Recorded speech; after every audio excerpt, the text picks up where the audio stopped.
ఇది చూడు, ₹1,00,00,000 లాటరీ తగిలిందని అది మీ బ్యాంక్ అకౌంట్ లో పడాలంటే 18 లక్షలు జీఎస్టీ కట్టాలని ఎవడో ఫోన్ చేస్తే 18 లక్షలు వేస్తాడు. 18 lakhs.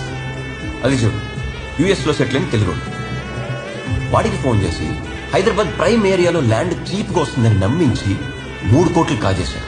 నిజానికి ఆ ల్యాండ్ ప్రైమ్ ఏరియాలోనే ఉంది, ట్యాంక్ బండ్ మధ్యలో, బుద్ధుడి విగ్రహం పక్కన. మీ ఇంటర్నెట్ బ్రౌజింగ్ లో సిబిల్ స్కోర్ చెక్ చేయండి, సిబిల్ స్కోర్ చెక్ చేయండి, ఆన్లైన్ లో లింక్స్ కనిపిస్తుంటాయి. మీరు ఒక్కసారి క్లిక్ చేస్తే మీ PAN card, Aadhaar card, date of birth details అన్ని తీసుకుని మీ అకౌంట్ లో డబ్బులన్నీ దొబ్బేస్తారు తెలుసా. విదేశాల్లో ఉద్యోగాలు ఇప్పిస్తామని వాళ్ళ అర్హతతో సంబంధం లేకుండా ఒక్కొక్కరి దగ్గర 5 లక్షలు తీసుకుని మన హైదరాబాద్ లోనే ఒకడు 30 కోట్లు కాజేశాడు. ఇలా ఒకటా రెండా చెప్పుకుంటూ పోతే చాలా ఉన్నాయి. మన దేశంలోనే ఒక రోజుకి సుమారు 20,000కి పైగా సైబర్ క్రైమ్ కేసులు రిపోర్ట్ అవుతున్నాయి. ఇలా మోసం చేసే వాళ్ళందరికీ టార్గెట్ ఎవరో తెలుసా? ఆశకి ఆకలికి మధ్య కొట్టుమిట్టాడుతున్న మధ్య తరగతి వాళ్ళు.